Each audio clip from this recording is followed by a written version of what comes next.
This first poem is called Vulnerable, just to set the tone of the space I am in, the space I live in. So it's called Vulnerable. I'd rather have that awkward wave with no wave back than to not wave at all. I'm strong enough to withstand the embarrassment. I've fallen many times before. I will get back up. Let my wave be a symbol that my heart is open with no shame. How dare I put up walls because of society's frame? A standard picture of what is normal. But I'm here to tell you that my love cannot be contained if I lose all else. My love is all that remains. I is all that remains. I am unbounded by misery's chains. My intention is to wave. Why should I refrain in fear that yours aren't the same? My love does not change if your love is not the same.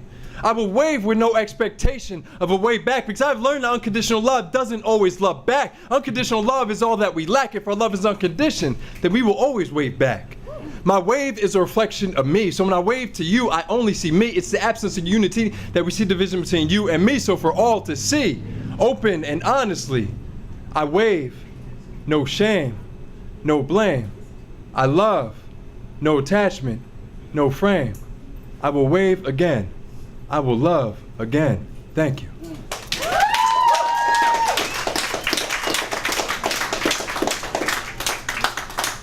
So nowadays I really don't know what I'm gonna perform, so it's still coming to me. But I think holiday spirit is, with that holiday spirit, we just feel good around the holidays. I think that's a good poem, so I'll do holiday spirit in light of Easter Sunday. This is terrible. Our introductions. This is terrible. Nope, I don't celebrate this holiday. No, not that holiday either. Well, let me explain. Every day is Valentine's Day, a reason to fall in love all over again with the beauty life has to offer. I buy chocolate to prove it.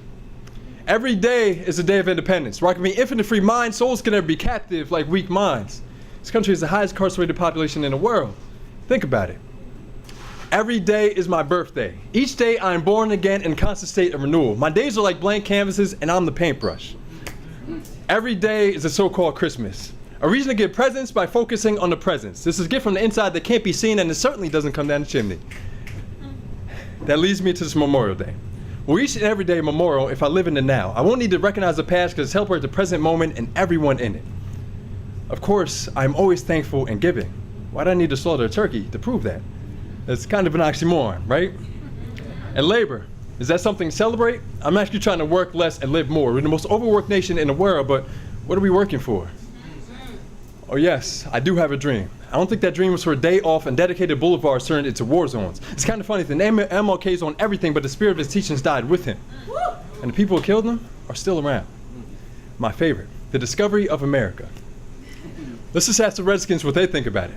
They'll probably say there are only a few people upset about it. They're right. There'd probably be more if the natives weren't slaughtered to extinction and huddled to 2% of their stolen land just to be pipelined over. I bet you they wish they thought of that wall idea a long time ago. Any immigration questions should be referred to them. Right. Oh, and that last one, I don't acknowledge. I took my mask off a long time ago. I can only be me. Why focus on fantasy? Thank you. Yeah.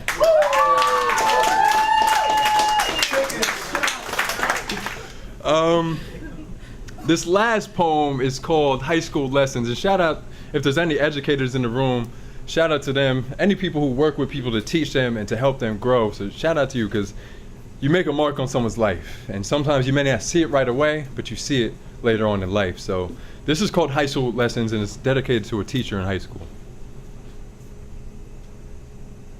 She never left me alone.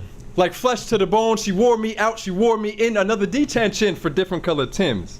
Dress code infraction, constant dissatisfaction became mold to my reaction. I never knew the higher purpose of her actions.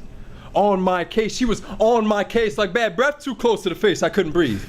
I couldn't see that she was guiding me to be a better me, the best I'll ever be. She never left me alone. The opposite of interactions in his home, she wanted more, demanded more out of me, constantly correcting me, had to be done perfectly. I knew nothing of the 12 angry men that she taught, but she fought for that one angry boy that she saw. She knew a potential in me. I was too blind to see for myself. She never left me alone. to prepare me to stand on my own strong, enough to withstand society's impurities, breaking through insecurities to a life of more than it appeared to be. She put faith in me. She was more than just a teacher. She's an evening sports feature at every game, cheering in every vein. She cheered when I scored, and she cheered when I didn't. The love without condition is always winning. She was more than just a teacher. She was like a Sunday preacher, and life was her sermon. I was a member of her congregation learning, and she was determined like a firefighter saving every child in the house that was burning. She always did more. Mrs. Burkett taught me the best life lesson, that you can love beyond profession, that you can care without question, and the family is without complexion. She never left me alone. And now that I'm grown, I hold in my heart all the love and support she has always shown. Thank you. And big ups to all the educators, the mentors on this planet supporting our youth and doing more than just being there for them, man. Showing them that you care, not just from your words, but from your actions. And I think Brother Mike is carrying that torch, doing the same thing for the youth in our community today. So, how we feeling, folks? How we feeling? Yeah, little light, man. I always say this, man, if you don't feel that, you might want to check your pulse, people. You know what I'm saying? We might not be alive. So, moving along, man, just in case for those who just came in here, the water, the apples, the energy bars are all free. You know what I'm saying? Kula Cafe's menu is available. Energy bars are delicious, by the way. Hopefully, you know, so if you want to give one a try, man, don't get, they're addicting too. You know, Kareem, you be seeing them sometimes, you want to keep running with them, but they fill up pretty quick. Oh, no, not tonight. But next up on the microphone, I had to double check as I looked at the penmanship, because there was some fine penmanship. Look at the second name on the list, baby. I was like, man, that's some pretty smooth cursive right there. You know what I'm saying? You must have had a very excellent grade school teacher to help get that nice and sharp, though. But this young brother's at his second year of Montclair State University. Every time I see him, it gets a little bit more wise, a little bit more humble, and we are still growing on this journey. Let's give this young brother, Salvatore Swain, a lot of love and light as he comes to the stage to share his essence. What's up? We know this mic's good. There we go.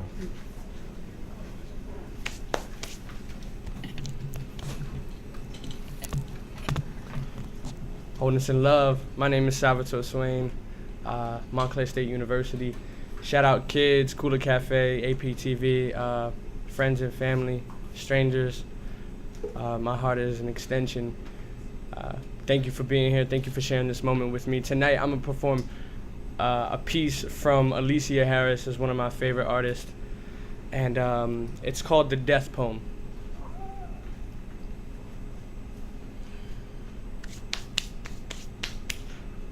My love, please don't be afraid, but there will come a day when field mice play in our empty sockets, when our bones will become homes for living creatures other than our egos, and when time jostles our skeleton out of the composition, and it is me and you, and would write with us love letters that spell I owe you eternity. If we believe in life after death, then I often wonder why we assume that dead like coffins when people were never meant to live in boxes. So I pray that our children will have the good sense to leave us a little wiggle room, leave us exposed like stray dogs in a thunderstorm, and I will hear the breeze but not know it as the breeze, and I will hear the rain but not know it as the rain. And I will behold the sky and not know it as the sky instead. I will hear the breeze and think it is your last return to the heart of my ear. And I will hear the rain and think it is the pinprick of your kiss. And when the rain is tender, I would know something has softened you. When it is violent, I would know something has shaken you. And in this newfound understanding, without eyes or ears or hands or lips, our bare bones will make love in the dirt, never know it, our nakedness. Imagine a coarse calligraphy of weeds in our disrepair. We have grown gardens of ourselves, sprouts of curious grass shooting from our eye sockets.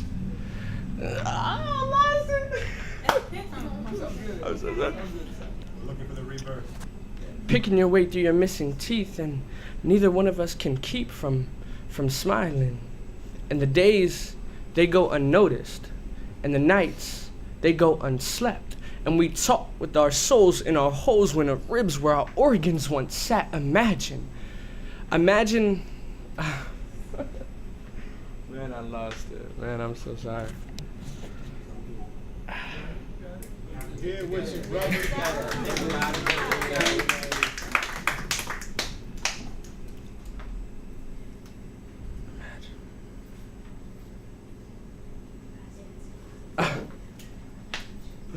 I lost it. That's all I got. That's all I remember from the band. That's it.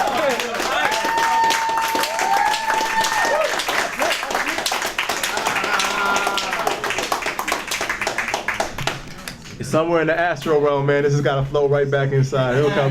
He gonna be in the car home. He gonna to start spinning the poem at. He's like, now you wanna come back to me, man? After all this, you know what I'm saying? But it is true, man. Death is a very sensitive and interesting topic. There's a Kemetic deity called Nephet, and she represents worldliness. She represents materiality. And they say in order for the individual to evolve, they must kill the Nephet within them, meaning that we must die to the world. Not saying necessarily physically die, but when we look to the world, meaning our car, our clothes, our money, our shoes to find us happiness, it is always going to be a temporary feeling, because anything in this world eventually is going to fade away. But when you look for something more real going inside yourself and you become reborn to that space, that is when we truly start living. It's finding from that heart, from that center, and from that peace. And so, Brother Swell, I appreciate you, brother. I got you. Next time, man. Next time. All right. Where the list go? Mike got it? Sharda? Shorter's on the list. Yeah, I was like, Sharda here in the building? Yeah. So everybody, you know what I'm saying? Next up on the mic, this brother's back. I ain't seen my man in a minute, man. This brother, I used to be very admiring of his beard. I asked him how long it took him to grow it. He was like 1 year. I was like, man, I've been growing my beard for like 3 years. This is all I got right here. You know what I'm saying? But he's back looking fresher than ever. Let's give some love for brother Sean Slatery. Clap it up. Yeah, man. Like my man was doing some push-ups while he was gone, you know what I'm saying?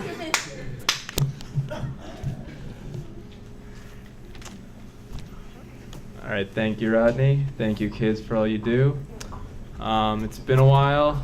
Had a lot of stuff going on, so I've been just writing mostly about it, and felt it was time to share some stuff, even though I was kind of scared to share. The first one is called There Is a Story. There is a rage of fire spitting through his teeth. Objects are flying and I am crying. Eagles have left for finer feasts.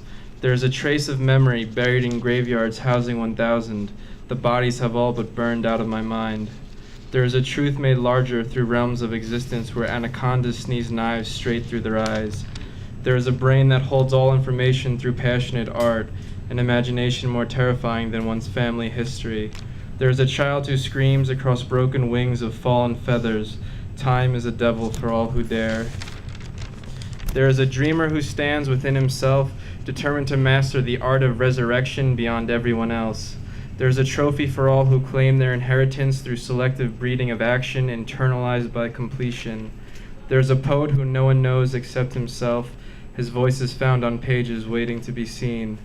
There is a question that still remains amongst the confusion. Is this curse a blessing waiting for initiation? There is a story that doesn't want to end. Waiting to begin, I set myself in motion. Thank you.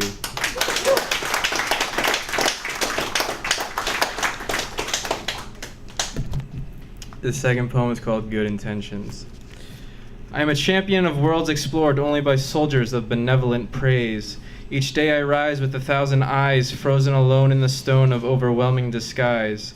Who has seen my hands knows blood of command as I scrape along in search of the promised land. Illusion so funny, what morals have declared the beast is the enemy when the deceiver's feast has plagued the famine of identity. Lost in fathomless glory, I am a man and only a man, causing my plan because love is the only true story. Thank you.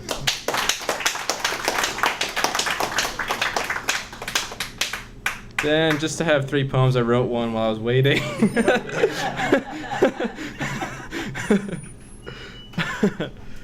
This one is called Puzzles of Expansion. Experiment, take a risk, be willing to find your bliss. Fail for a decade, fail for a lifetime, just don't fail the process of reinvention. The fear is only as big as unwillingness, unwilling to challenge a mind left foreboding. What seeds can replace what isn't faced? All I know is the effort beats the result. As I walk new ways to find a path, maintenance becomes my soul for all that's begun. In need of finishing, I climb each vine as I go fishing to find what truly is mine. The past has failed and now I set sail to find new shores where real gold shines beside phony smiles made to sell dollars and diamonds. Will I see what comes when I have no clue? What is safe to find when I remove all lines and am only blind to myself inside? Thank you.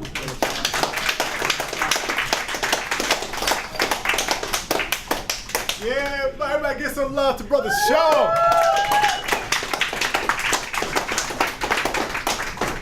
That last line, you said, I was only blind to my mind inside. Myself inside. Break that down for me, brother. You know what I'm saying? From your perspective, help me understand where you're coming from. That one's about. That one was kind of about a loss of self after finding myself and being in a kind of unknown incubation period where I really don't know what to do except just keep doing. Thank you, Brother Sean, man. Oh, yeah, listen very deeply to Brother Sean speak, man. He lives some nice little nuggets to help make your mind explode a little bit, though. So thank you, Brother Sean. I appreciate it. And moving along, there's some new folks came in the building. Get thirsty, got some water, some apples, some energy bars. Bathroom was too all right. And moving on the list, man, I heard we got a special young talent in the building. And she needed some nice light and love to encourage her to do a beautiful job on stage. So I want you guys to give a nice, big, warm welcome for the young queen, Tori. Clap it up, clap it up, clap it up, clap it up. There she is. I'm looking around like, here we go. I didn't want you to jump off the list, so I'm like, we're going to make sure we get you on here. Hello. Microphone good? Yeah, it's good. I'm really nervous because, like, my poems are really personal. Well, this one is more like a story. It has 3 parts, but I'm only going to do 1 today. And if I don't finish, just bear with me because, like, last time I didn't, so. Okay. Okay. How are you today? He asked, as we proceed to neglect the true question at hand. What can I do to fix it? Can this be okay again? He never asked. He knows he's done wrong, and he knows he's killing her. He's killing her while killing himself with guilt. Like a murder-suicide with no reason why, she's torn and broken, but yet she wears a smile. Every day goes by, she wears that smile. How are you today? Yes, I'm fine. In the midst of others, she's so divine, most outgoing in the room, yet dying inside. In a room full of people, but yet so alone. So when she goes home, she cries on her own. Too much to handle, she made a plan. Life's too hard to handle. Should I end it? Should I keep going? One hand on her head, other on her chest, struggling to breathe. No longer feeling the need. She wants it to end, so she filled her hand, threw 30 pills back, and laid in her bed. Woke up a few later, and my mom said, "You're only selfish, not dead."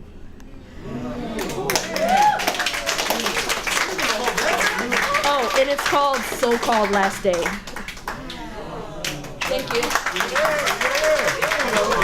Wait, hold on, girl. Mike got a question for you. Hey, girl. Mike, yeah, you gotta come on back now. I'm just gonna say this. I was setting up earlier, and I was like, "Oh, so I'm just put you on the list. Where should I put you? This and that." She said, "I ain't performing. You must not know me." And then she got a little itch earlier, and she put her name on the list, and she was like, "You better put me up before I take my name off." So we put her up, and then to hide that girl, man. Girl. Maybe next time I'll do part 2. Maybe. So, what does poetry do for your heart and your soul? I guess it helps me release everything because I don't have a lot of people I can talk to, so. Oh, man, that's beautiful, girl. Yes. The power of your pen, man. Sometimes it's hard to be vulnerable around people, but that pen and paper never judges us, you know what I'm saying? And it's always there for us to express and release ourselves. Young Queen Tori, anytime I see you inside here, you're gonna be on the stage, so it ain't gonna be an option, well, possibly though. So So moving along, man. How we feeling, folks? Awesome. Oh, Kareem's back in the building. He's back in the building. You always need one Kareem at every event, man. Keep the night nice and hype, man. So moving along here, next up on the microphone, he an open mic OG, and I think he really did a great job today because the weather was very nice. Everyone, let's give some love to our brother Sunlight, the poet. For now, let's clap for now. Mike liked it. He got it.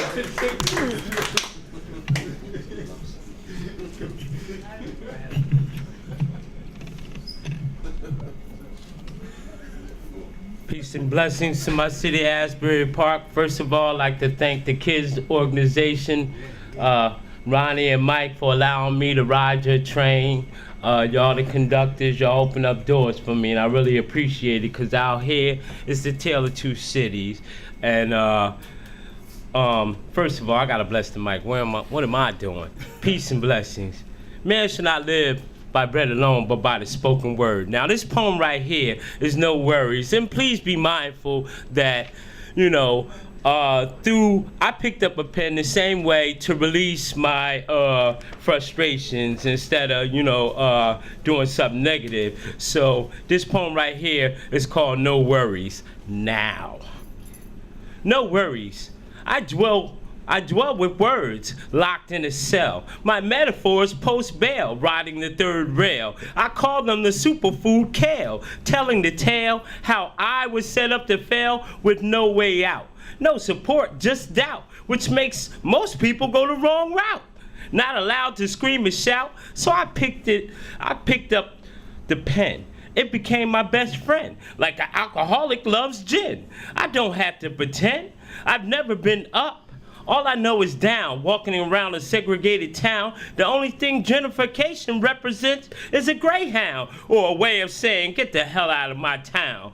Worth no more than me than pebbles on the ground. If you're born deaf, do you care about sound? Cause I meet and greet, unable to sleep on a subject that's so deep, causes Jesus to weep, making his vision blurry. But he whispered in Sunlight's ear, no worries. I give out food over here.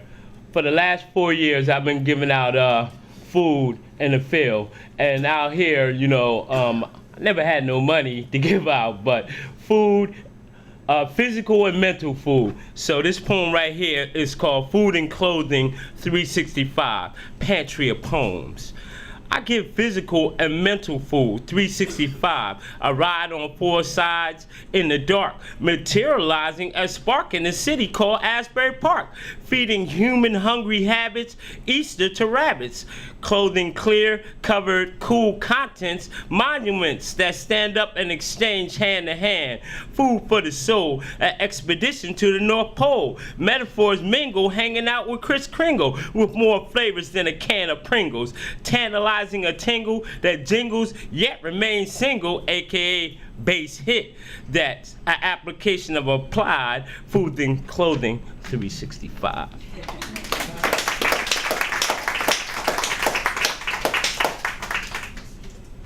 This last poem I like to do for you is called Lord, a poem that roared.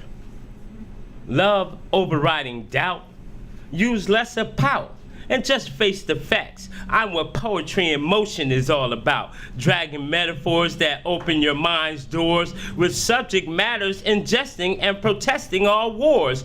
Coding cold, current cultural contents, time spent like years of paying rent, which causes me to invent a silver lining to a dark cloud, echoing in a fine mist, James Brown, black and proud. A link to the Sphinx, baptized in ink, hotter than Gabriel's flaming sword. All praises to the Lord, a poem that roared. Sunlight the poet for now. Thank you very much, my city, Asbury Park. Peace and blessings to the kids. They're doing a great job out here. Thank you so much.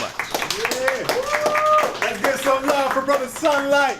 One more time, man. I would say my brother is probably one of the flyest dressed brothers that I know, man. Always looking dapper, always looking sharp, man. And my baby like, well, she was sharp like that all the time, too. So, move. Sharp in the mind. Sharp, I tell you, yeah. That's what matters most, man. I like it, I like it. When she comes back out, repeat that before she can hear that, you know what I'm saying? Real quick, infomercial. Brother Mike, you want to stand up real quick since you're advertising the commodity real quick. We have these wonderful non-GMO organic t-shirts for sale, 100% raw spirit that we're doing a little fundraiser for. This represents what we stand for, 0% negativity, 111% organic, 222% grounded. It goes on creativity, compassion, honesty, and this reflects what we stand for our morals and virtues. And if you'd like to buy one, be one of the freshest people on the block, it's $15 and all money supports our organization, our programming, and allows us to continue to function. And you look cool too, man, so if you're interested, see myself, Brother Mike, Shaniqua, or Krista. They'd be more than happy to, she's like, Shaniqua's like, he ain't telling me nothing. But it's like, she ready to rock though, so, yeah. So real quick, before we move on, man, let's gonna share a little quick tidbit. Read an article the other day and it was talking about, who here likes water? Water. Yeah, I hope so, man. There's some people that don't even drink water. Like, I don't like the taste of water. I like soda. And I'm just like, that is crazy. So, I'm not too familiar, but a lot of different areas, tap water is highly contaminated. You know what I'm saying? It's something that you want to be very mindful of consuming and not drinking. So sometimes instead of drinking our tap water, we go out, we get some bottled water, you know what I'm saying? Get some spring water. Instead, come to find out, this is latest news. Anyone drink Aquafina water? Aquafina. I've tried it. I can lie. I had a couple bottles in my life. I ain't gonna act like that. You gonna say something bad, ain't he? Yeah, you gonna say something. I ain't raising my hand because he ain't gonna get me. But apparently on their bottle it says pure filtered spring water. But they had this agency that does quality control do a little research, and they come to find out they've been bottling for the past, I think, 10 years just tap water.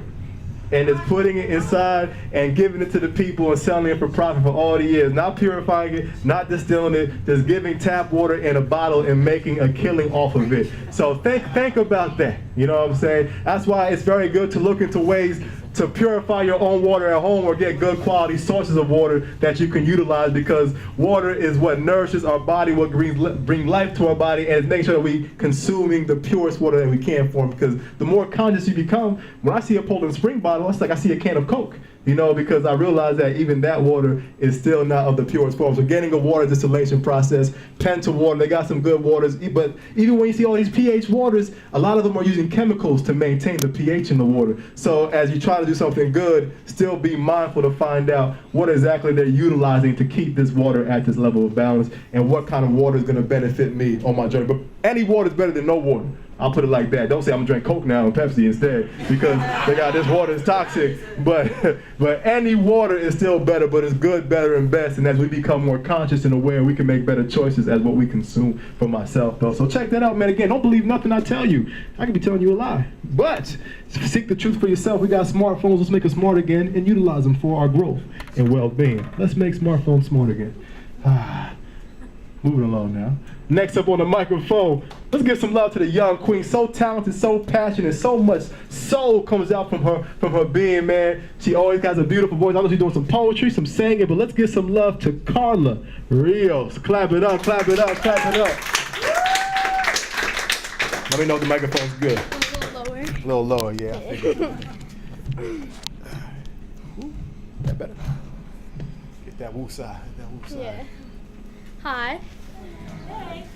I'm Carla, and I haven't been coming for the past 2 months, but that's only because I've been really busy. I love it here, and I feel like this is one of the few safe spaces that we all really have to share from one another, because you can speak your mind, you can speak your soul, and everyone will listen. And they won't just hear you, they'll actually listen.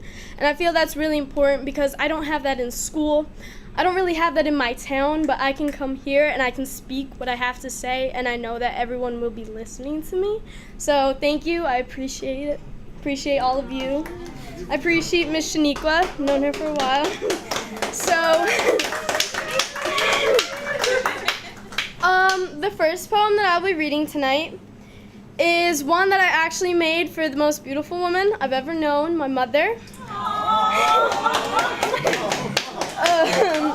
She makes my whole world light up. She's one of my only friends. So, so here it goes. If I'm ever depressed, Lord, forgive me. Forgive me for being ungrateful. Forgive me for thinking low when I have everything in the world above me. When I have a bed, a phone, a home, a family who cares for me. Forgive me for having a mother who has birthed, cleansed, and supported me, gone beyond her capabilities to give me everything that she is not capable to give. If I ever call myself depressed, make sure depression calls me right back to tell me that I don't have a right.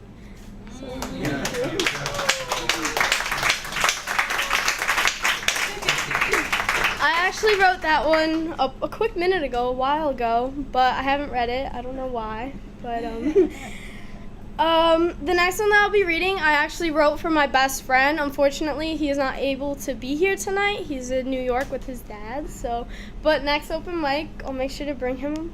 So, this one is called, Am I Writing This for Myself? Because I'm not really sure. So, hurt people are like the type of hurt you feel where you're laying by yourself. Like a punch in the gut that makes you double over. Like the realization has washed over you like dirt, like rain cleaning the dirt off a windshield. The realization that you can't help everyone, no matter how much you want to, no matter how much you try. The realization that you can't start everyone over. You can't remove his scars and you can't pull the bottle out of her hands. You can't make everyone a blank canvas to paint the picture that you want. So when you told me that you were hurting, it punched me in the gut. That's the type of hurt I'm not used to feeling because it was not hurting for myself, I was hurting for you. No matter how easy it is to say just be happy, that doesn't work. Just like the medication out of an unprescribed pill bottle only works for a short amount of time before you're back to feeling the same pain.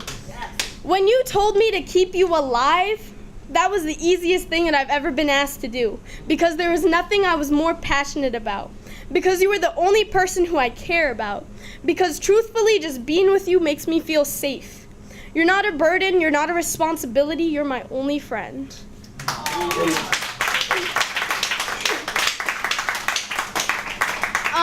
This next one I actually wrote yesterday, so it doesn't really have a title yet. And I don't know why I wrote it, it just came to mind. So yeah, it just came from my heart and from my soul. So you know what hurt me the most? When you weren't there for me to tell you my dreams. Not my literal goals and aspirations, but when I woke up in the middle of the night just needing a body to comfort me. You weren't there to share my food. You know how much food I had to throw away because you weren't there to help me eat it? I'm probably the reason for global warming. You weren't there to hear the jokes I made, so I stopped making jokes. I love the colors of the sunset when we watched it together. I stopped watching it because it got boring. You know what hurt me the most? When you said you loved me and never showed it. I learned, no, I taught myself to be quiet so I wouldn't get hurt. And this is the last one that I'll be reading tonight. It's called Brownish Girl Blues, because I'm right in the middle of that brown white, okay? So here goes. I have the blues because although I'm living good, my brothers and sisters who raise the Puerto Rican flag high above their heads, teeth grit, are being shot, kicked, and spit on. I have the blues because children are supposed to feel safe in their homes. Good people are supposed to have it good, and you're supposed to love me like I was raised to love you. Even if you don't love me back, even if I have ever loved you, I will continue to. Even if I never met you, I will love you because I have a lot of love to give and it seems like you need some. Because mama raised me right. I have the blues because it's 12:42 in the morning and all I can think about is if that girl just like me ate dinner, has a warm place to sleep and is safe in her home. All I can think about is her house a home. I hope she can feel my love. I hope you can. Let's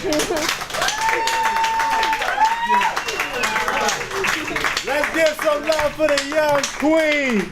Our brownish Miss Rios. Clap it up, clap it up, clap it up, clap it up. So what is the universe taking right now?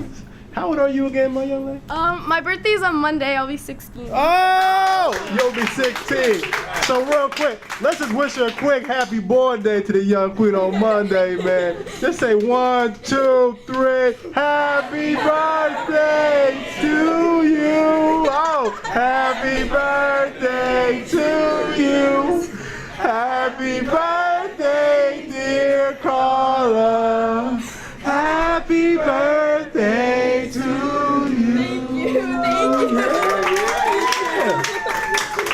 say growing old is a privilege denied by many. So every day, every life, every year is a blessing. So I'm gonna do a little 360 here. I'm gonna ask Mama, how did you feel when she read that poem that described you and the love that she has and the appreciation that she has for you? Let's see what she got to say. It was a big surprise, and we have a beautiful bond, and I just appreciate it. And daughter, how was it like writing that poem about your mother and bringing out all those feelings and emotions? Well, I have a lot I could say about my mom because she's the only person who has never left my side. Because, I mean, I don't know, I just love this woman beyond belief. There's no words that I can put into it. I know that 10 years ago, she loved me as much as she loves me now, and 10 years from now, she'll still love me the same amount. I'm so happy that I can call her my friend and my mother. She has so much to give to everyone that she meets, and she has so much to give to me, and I'm just so grateful, and I thank you every day. Keep going. I love making her cry. It's so funny. But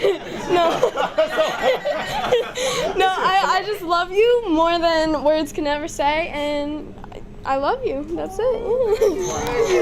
Where would I be without you, Mama?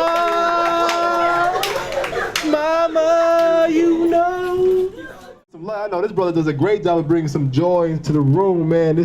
I call him my mini Buddha. You know what I'm saying? You already know what I'm talking about, man. And he's part of the Ball Brotherhood too. Don't get much better, man. So please, you look around the room real quick. It ain't me. So we know. For those of y'all who come and so like I'm almost there, but it's like we all working. Brother Mike, he's there fully. So he's there. Coach, boy, hold on real quick. Big shout out, man. Former coach from college is in the building. And found out he's very closely related to Brother Michael and Miss Mama Mills too. Coach Jeremy Edwards, man, in the building. Give us a former coach, no longer a coach. It's a small world out here, small world. So, Brother A, man, come on down, do your thing, ukulele, all the above. I'm excited, man, I'm excited. All right. You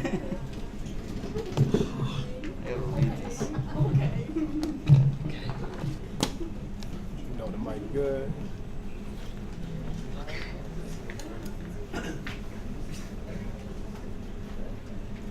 Peace, love, joy to everyone, and thank you, Rodney and Michael, for this, always. It's such a good vibe, and it's always a good vibe.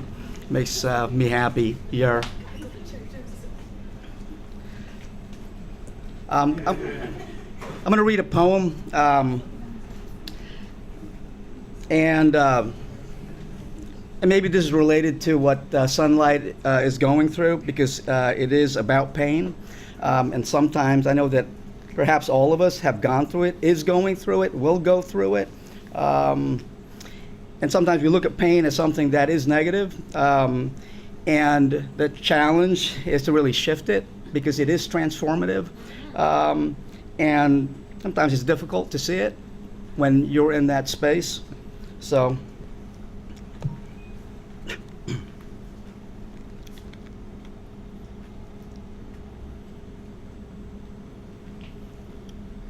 Sometimes pain is the light cracking through to lead us home to the jeweled altar of ourselves. Don't let the discomfort dissuade you. Sit down, stay a while. You can do it, I promise. Breathe here so softly on the frayed edges of where it aches so potently. The parts of us that hurt have stunning depth, wholesale wisdom. They have stories to tell us, revelations and revolutions to share. We have ignored them for too long. Maybe they start to scream, will you listen? For the sensations we feel in our bodies, the symptoms, the aches, the heaviness, the fierce palpitations of pure anxiety, they're trying to speak to us. They are trying to help us heal, to get free. Will you listen? Will you listen so gently that judgment dissipates and simply journey into the truth? What is your truth? Will you listen? Find that pulse as revealed to you in your body. Stay there, love there, cry there, Breathe there. Know that you are so supremely held there. Know that this pain is strength there. Thank you.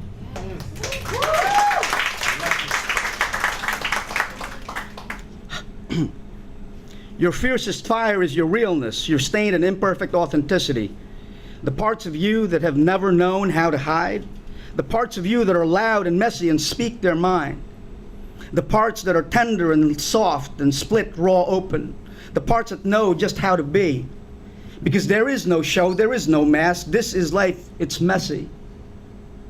Maybe a masterpiece, maybe hard and brutal and exhausting, maybe a crazy kaleidoscope combination of everything. But there's no stage, there are no costumes, there is the mud and sweat and love of existence.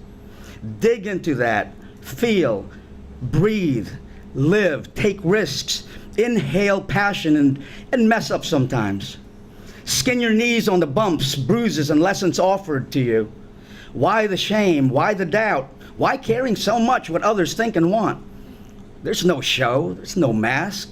You are naked. You are fleshy soul and the wild map to freedom. You are truth and missteps and mistakes. You are pure magnificence. You are glistening growth. You are real. You are whole. You don't need to try so hard. You never did. You know real is everything, and you, my love, is everything.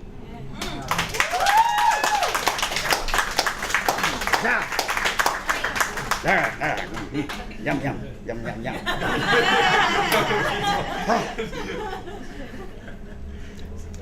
You know, the great thing about seeing the kids, right? It's poetry is wonderful because you're grasping at things that are real before you can organize it, you know? And there's something that's beautiful about poetry because you can bring out love, you can bring out hope, you can bring out peace without saying the word, you know? And that's the power of your capacity to create. And I invite the young people to keep on doing it. All right, I'm gonna sing a song. So the song, we'll see what happens. This is the first time I'm trying this. With you. Yeah, and then I memorized it and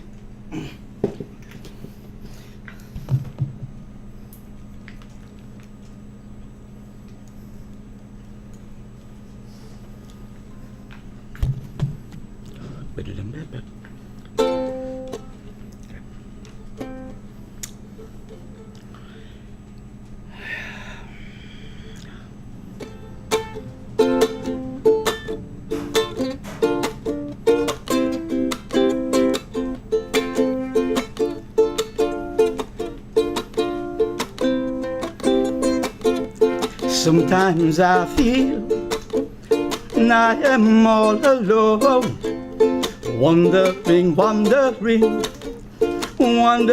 on my own, 'cause I know what is true. The light in me sees the light in you. Namaste, dum dum de dum. Namaste, dum dum de dum. Sometimes I feel my heart is just so sad, thinking, overthinking. My mind is going mad, but I know what is true. The light in me sees the light in you. Namaste, dum dum de dum. Namaste, dum dum de dum. And I sing, hey, hey, Louise, hey, hey, what you gonna do for me today, hey, hey, Louise, hey, hey, everything's gonna be okay. She sings a la la la, la la la, la la la la la la la la la la la la la la la la dum dum dum. Sometimes I feel no one is listening. Everyone busy doing, but I know what is true. The light in me sees the light in you. Namaste, dum dum de dum. Namaste, dum dum de dum. Sometimes I feel alone in this world. This body heavy, this body getting old, but I know what is true. The light in me sees the light in you. Namaste, tum tam de dum. Chicken a man at the net at the pam de dum dum. Namaste, tum tam de de. Tum mutton and the pat at tum ben I see. Hey, hey, Louise, hey, hey. What you gonna do for me today, day? Louise, hey, hey. Everything's gonna be okay. She sings a la la la, la la la. La la la la la la la la la la la la la la la la dum dum. Little steps is all it takes for you to catch a break. Little steps is all it takes. Just get up and stay awake, 'cause I know what is true. The love in me sees the love in you. Namaste, tum tam de dum. Chicken a man at the pam de dum dum. Namaste, tum tam de de. Pam in the net at the pam de dum dum. Live and laugh and live and learn. Dance like crazy, turn, turn, turn, turn. Live and laugh and live and learn. No regrets, no returns. I know what is true. The love in me sees the love in you. Namaste, tum dum de de. Look at the man at the night at the pum de dum do. Namaste, tum bum de de. Look at them in the night at the pum de dum do. Namaste, tum pum dum do. Look at them in the night at the pum de dum do. Namaste.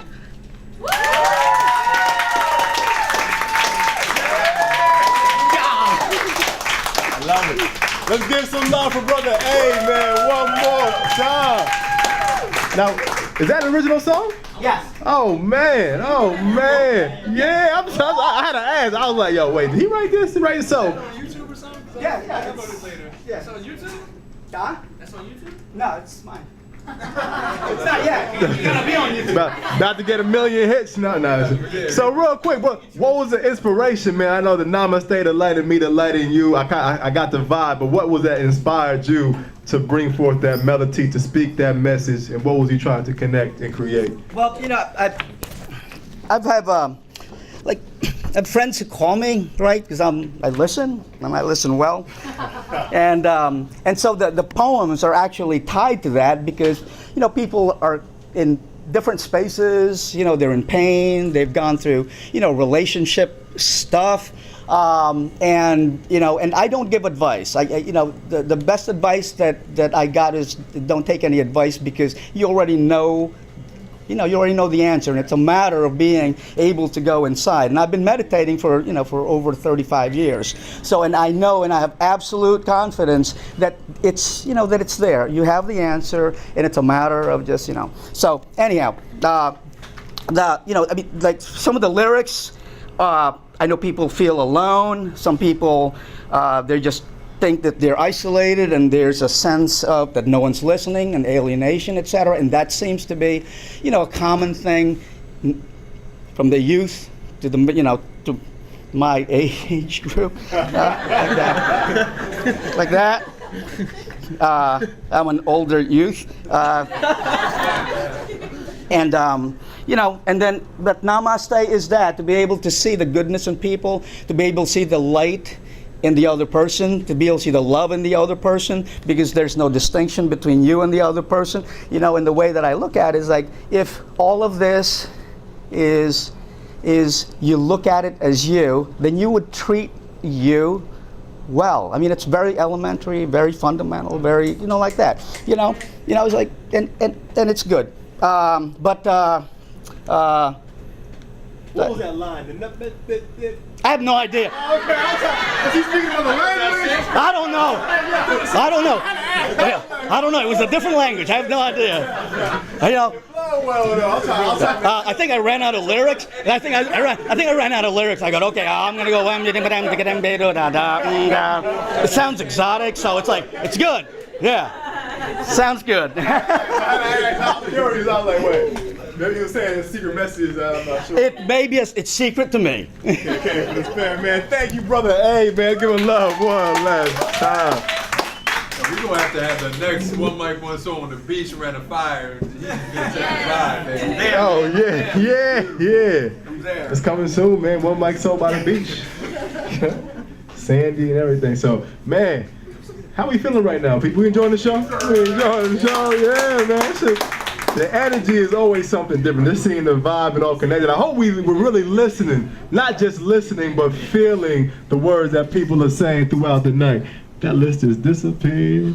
I know who's up next anyway, man. This young brother's doing an excellent job out in the community, especially his work with the homeless population, something that many people are not advocating for. He is constantly always speaking up, and he's very intellectual as well, too, a writer and a beautiful soul. Everybody please give it up for Brother James. Hey, bro, clap it up, clap it up, clap it up.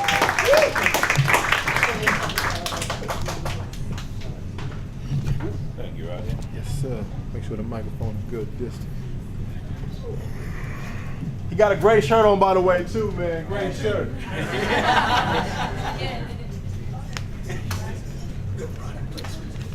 Okay, so I'm going to read an article that I wrote and was published in a place called the Coalition for Human Needs. It's a Washington, D.C. think tank that's bipartisan.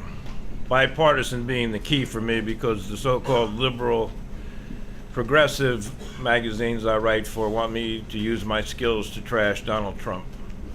He is not worth my trash or anyone else's trash. So here's the article. Earlier this month, the Cairo Center for Religion, Rights, and Social Justice sent out a newsletter informing people that April 4th marked the 50th anniversary of Martin Luther King's Beyond Vietnam speech. The speech was highly controversial at the time because King declared the war in Vietnam, quote, immoral. I was a teenager at the time and recall how polarized the nation was about the war. Opposing it was tantamount to being anti-American or a traitor. I also, if you want to know just how false the news is, I grew up in the Newark area, so I watched these trucks come in, military people come in, and you turn on the news, and it's got nothing to do with what actually went on at that time. In fact, I wrote my first novel, Area, because I wanted to express what it was. For me and for most of the people growing up around Newark at that time, it was a traumatic experience that has shaped us for the rest of our lives. I know it has me. You know, to feel as though you're in a place that's being occupied by a foreign power and you're just being watched all the time, it was horrible. So it might have been cool for a teenager like me to declare themselves a traitor and oppose the war, not so much for an adult. King delivered his Beyond Vietnam speech at the Riverside Church in New York on April 4th, 1967. He was shot to death a year to the day later, April 4th, 1968, in Memphis. Because the speech is mostly remembered for King publicly declaring his opposition to the war and the controversy it caused, what has largely been forgotten is what King was referring to when he used the word beyond in the title of his speech. King was not declaring the war in Vietnam immoral only on Christian theological grounds, but because it stole resources from people who could have used them to lift themselves out of poverty. This from his speech, quote, "There is at the outset a very obvious and almost facile connection between the war in Vietnam and the struggle I and others have been waging in America. A few years ago, there was a shining moment in that struggle.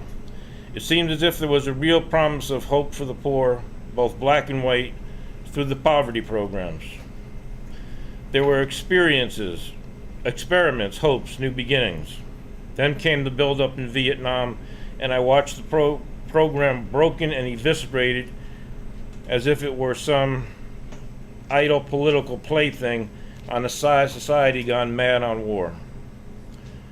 And I knew that America would never invest the necessary funds or energies or in rehabilitation of its poor so long as adventures like Vietnam continued to draw men and skills and money like some demonic destructive suction tube. So I was increasingly compelled to see the war as an enemy of the poor and to attack it as such." End of that quote.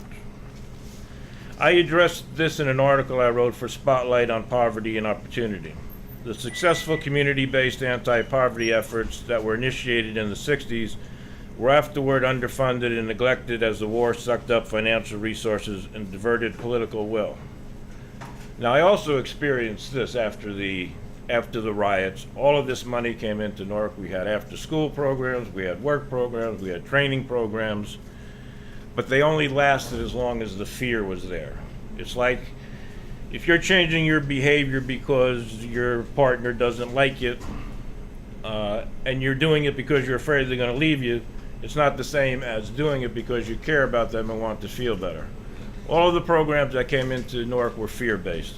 As soon as the fires and the smoke was gone, so were the programs. That's why we are where we are now. So now I volunteer to work among the poor and homeless in my community. So what meaning does this speech have for me and the work I do?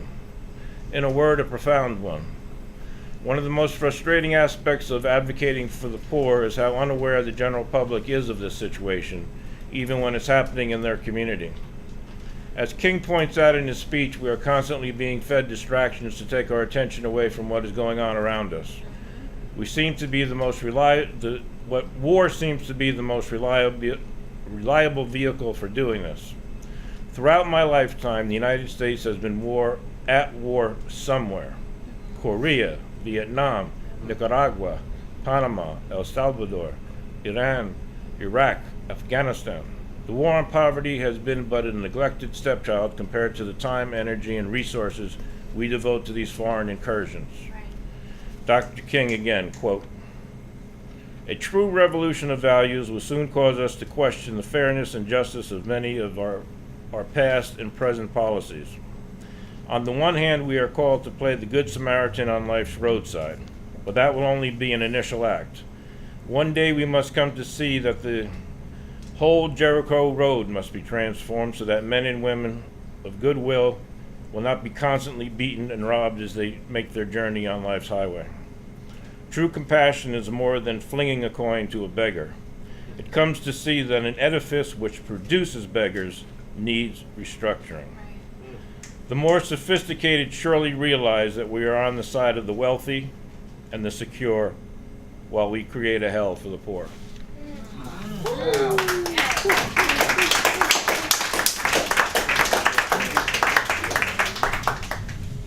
Let's give some love for Brother James one more time, man. I hope we were listening. Be good, fellas, be good. There's so much more that we don't understand. And I think it's beautiful when you have people who speak openly about this in many different ways to open the minds of our folks. And I always question how you handle conflict is a reflection of your consciousness, meaning that there are many ways you could deal with a conflict situation.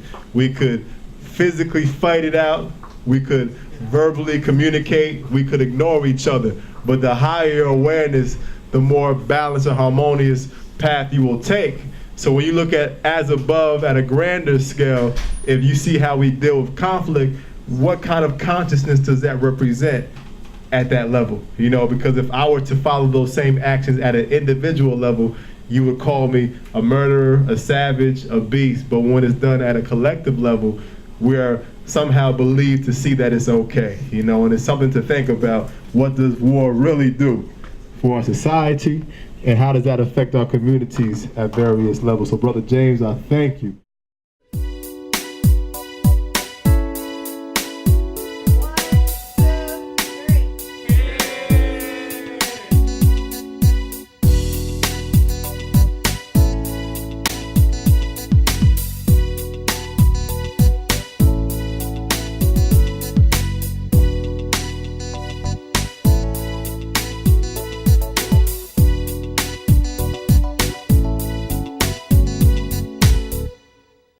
I'm Ronnie Solomon. I'm Michael Mills. We're at Kula Cafe. And you're watching APTV.